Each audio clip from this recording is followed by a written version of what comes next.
Tọ́pẹ́ Tẹ́mu. For some days now, mo rí back and forth. Momo decide láti ẹ̀ tí má dá sọ́rọ̀ ẹ̀ ni. Because there was a time táwọn èèyàn ń pè lálábòsí. I still do pé àwọn ọmọdé yẹ understand ẹ̀. But after a while, and I understand that nǹkan tó ń pè ẹ̀yìn gangan ló jẹ́. You are one unstable. Ṣé mo nǹkan tó ń pè bẹ́ẹ̀? You are one unstable element. Sorry, èèyàn tó bá wà unstable kò ní integrity. Bí Momo ṣe wà unstable tó, ìwọ tún ṣe èrè nu kéèyàn máa wà unstable. Kéèyàn wà unstable. Àwọn àgbàdẹ máa ń gbòwe kan. Wọ́n ní téèyàn bá ń yọ́ lẹ́ẹ̀dá, ohun rere á máa yọ olúwa ẹ̀ ṣe. Sorry, Tọ́pẹ́ Tẹ́mu. You have made some mistakes. O máa rò pé o lágídí. O kàn ń ṣe rẹ̀ ni. Sorry, o ní platform, o dẹ̀ ní opportunity. But tó bá fọpọlọ tó, you always find yourself where you are finding yourself like this, always getting dragged. Because o máa rò pé o smart. Problem tó ní nìyẹn. You used to feel like you are smart. Ọlọ́gbọ́n dorí ẹja mú. Ìwà àti bọ̀dá láti ìkọ̀kan náà ní. Ẹ máa rò pé smart. Sorry, ìgbà tó kọ́kọ́ break news ṣe kínní. Just look like orí ò pé ìwọ ló mọ̀ jàre. Then fast forward to ìgbà tí Momo pé tíwà àti Momo Tọ́pẹ́ Tẹ́mu. How? Àwọn question tèmi ni báwo ni ìwà àti Momo? Báwo lẹ ṣe pàdé again? Ṣé o mọ̀ pé ó ti ṣe ṣọ́ọ̀fù Momo tó ti bú dáadáa? Nígbà tí àwọn dọ̀kásì ń gbà yẹn some months ago tó ti bú Momo tó ṣe ṣọ́ọ̀fù Momo tí Alábìkẹ́ gan jáde pé Tọ́pẹ́ Tẹ́mu eléyìí ti pọ̀ jù fún Momo nìkan tó sọ pé Momo parọ́ ọmọ ẹ̀. Báwo ló tún ṣe rìn gbèrègbèrè tó tún fi rìn dọ́dọ̀ Momo tó wá déyàn tó ń pè sórí show? How? The same you ló jáde táwọn amẹ́bọ̀ ń gbé show ẹ̀ tó ń fohùn lẹ̀ tó ń sọ pé ó ṣe wáyé o wà loyal to anybody. Nobody is asking for your loyalty. Your loyalty ẹ̀ ṣe ó ti fi dá fún àbó ti fi gbowó báńkì. Òun náà yà sórí 1,000 àbó òun náà yà sórí $1. Ṣé loyalty ẹ̀ yẹn ṣó sì fẹ́ wọ́ ẹ̀? Ó wà loyal to anybody tó ń gbé fídíò ẹ̀ tó fi ń drag Dorcas nígbà yẹn. Ibẹ̀ mo ti mọ̀ pé no. Ibẹ̀ mo ti mọ̀ pé bó ṣe wà èèyàn tó bá súnmọ́ ẹ sòbí á máa dáa. Ó sọ pé aṣọ́wó blog pé ẹ ní stupid girl. You are stupid now. Kò parọ́. Stupid yẹn kì í ṣe pé ó fi bú ẹ. It's the reality. It's not an insult. Kì í ṣe insult wípé you're a stupid person. It's tó bá digest the stupidity yẹn. Ó stupid though, honestly. You are very, very stupid. You are very disloyal. You are very stupid because o máa rò pé o smart. Ṣé dáwọn èèyàn tó bá gbọ́n yẹn, you just sit down. Tọ́kọ̀ mama gbọ́ kiri. You just sit down and look at them. Wàá jẹ́ kán gbọ́n. Àsẹ̀yìnwá àsẹ̀yìnbọ̀. Ìdọ̀tí àánú. Ṣé o ti understand is you sit down and look at them. Èèyàn tó jókòó tó ń wú ẹ̀, ìwọ tó ń gbọ́ kiri, ibi tẹ́ni yẹn jókòó sí ló ṣe máa padà wá. Ìgbà tá jẹ́ ẹ̀rín tó rìn báyìí gbogbo ibi tó dé pẹ̀lú bó ṣe dé. Ṣé sáré ò balẹ̀?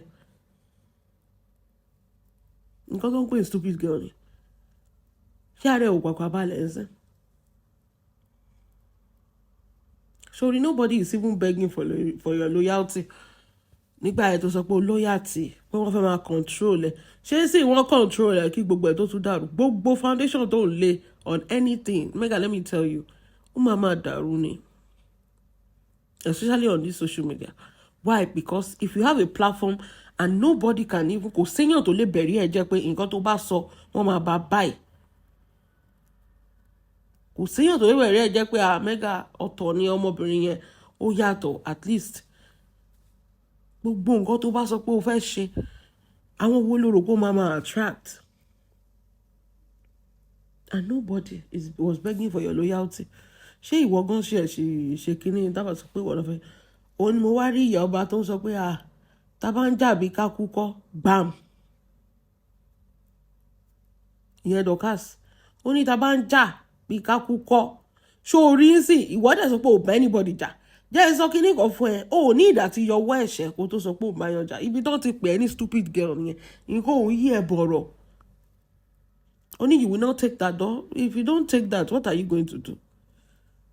I want to know. So if you don't take it, what do you want to do? Pátápátá wà ṣe show fún aṣẹ́wó blogs. If you update ìbá ti ẹjẹ́ ló bá tán. Do you think all the nonsense you've been doing, people are not saying it? You think you're playing mind games with everybody, and people are looking at you like a fool. That you are. One pé stupid, they mean foolish. You are a foolish girl. They use your home video to drag Dorcas, and you say somebody call you stupid, and you are hungry. Then you're too share, too roy. Only to people support Mama Sita. I used to support Mama Sita as well. Ṣé Mama Sita àti Dorcas wá ń jà ni? No. Mama Sita àti Wọnú náà ń jà now. Wọnú ò dẹ̀ kì í show donation. So why are you ọ̀rọ̀ tí ó kọ̀ ẹ́ tó gbà sórí? A lot of people like Mama Sita. Ṣọmọ àfà. I like Mama Sita a lot, like crazy.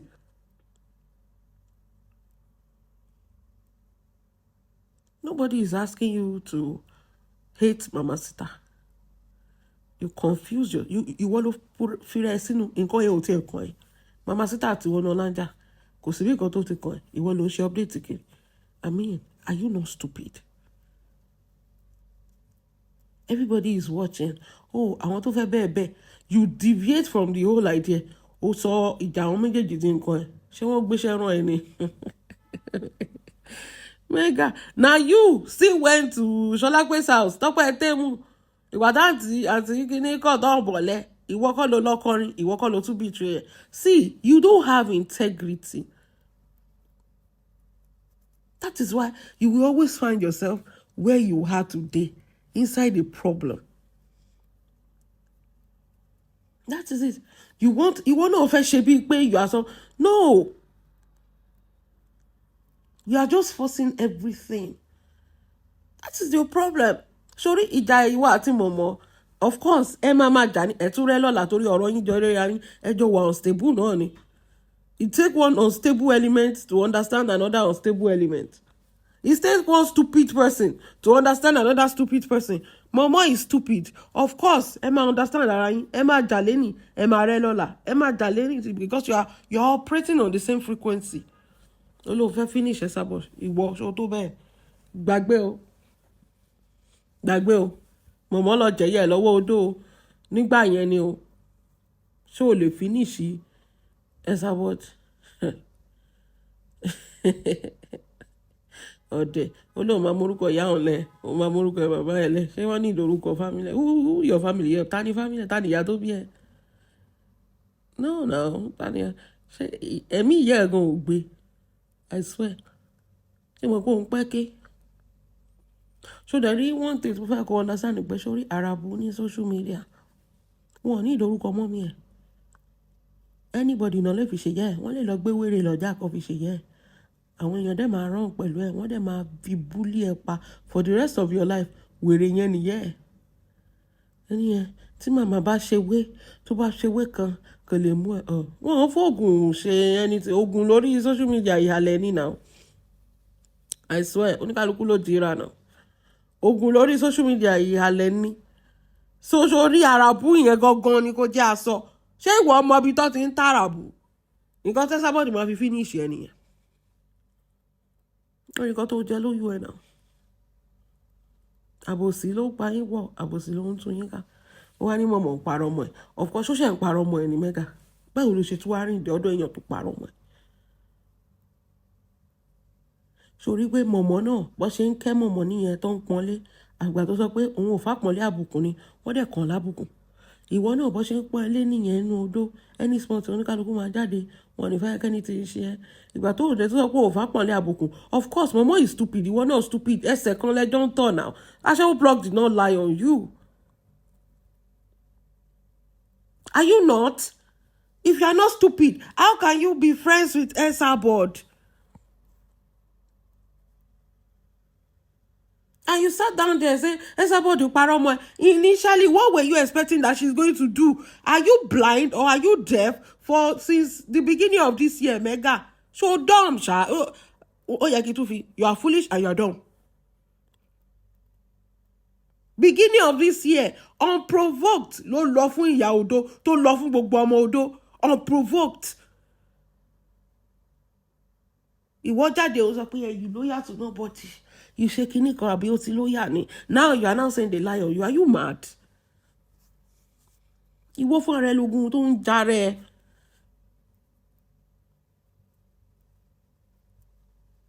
Ìwọ fún ara ẹ lógun tó ń jayé ara ẹ. Because I don't know, èèyàn kan sọ kíní kan jẹ́ and I don't even understand bí àǹkan tó dẹ̀ ń ṣe àti ṣe nìyẹn but I dismiss it pé irọ́ ni jàre. Wọ́n ní Mega náà fẹ́ òun náà fẹ́ ṣe bẹ́ẹ̀ ni pé sorry, growth is natural. You can't just jump inside it. Òun náà fẹ́ ṣe bẹ́ẹ̀ ni pé òun náà lẹ́nu ń bẹ̀. Mega jẹ́ sọ kíní kan fún ẹ. Tó o bá ní fan page lórí social media o ò ní nǹkan kan. Tó o bá ní group tó o ní fan page o ò ní nǹkan. You are still a nobody. That is the truth. You are never on Esabod level, not talk of Dorcas level. Kò sí ọmọ tó lè gbé wá. Wọ́n bá ìjà fúrò ẹ̀ mọ́ fún ẹ. Ibi pẹlẹbẹ báyìí ni abẹ̀bẹ̀ máa mú lélẹ̀. You always run to a story because you always thought the story is going to trend you.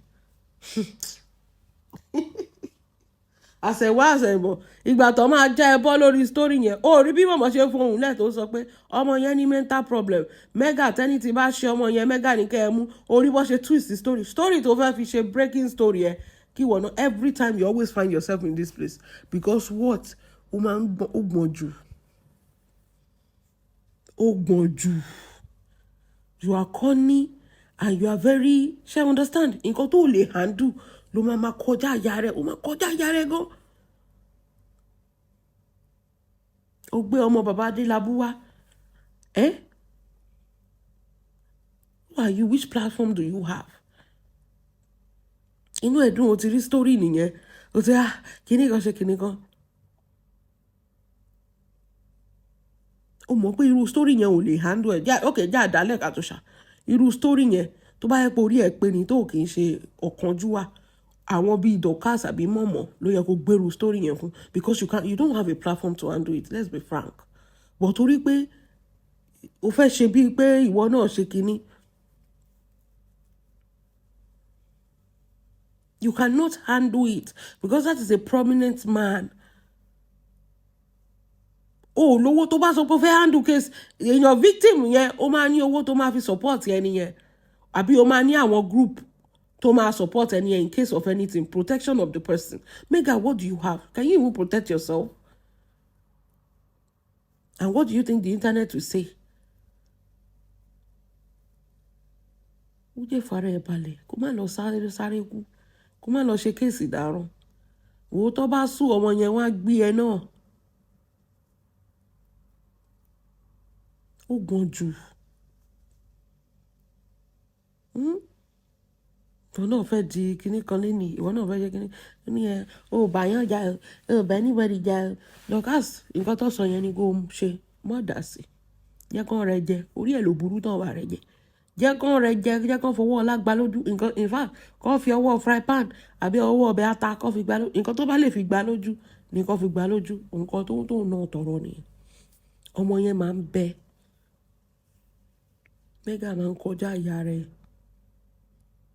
Tí ò bá tí kọ́gbọ́n don't go run to his rescue. Ó dàbẹ̀ nípa ọmọ tó fẹ́ tọwọ́ bọ náà ẹ jẹ́ kó lọ tọwọ́ bọ náà náà. Mo rí story yẹn mo kàn pretend pé mi ì rí ni. Ẹ jẹ́ kó lọ tọwọ́ bọ náà. Ibẹ̀ yẹn lọmọ tó máa lẹ́nu.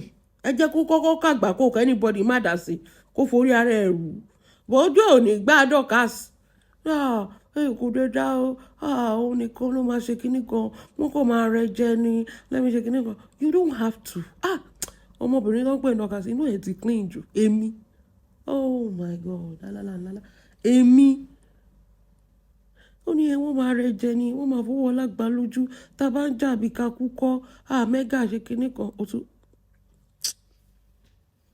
wọ́ àbí kí lẹ́ni mo sọ kò sí wàhálà.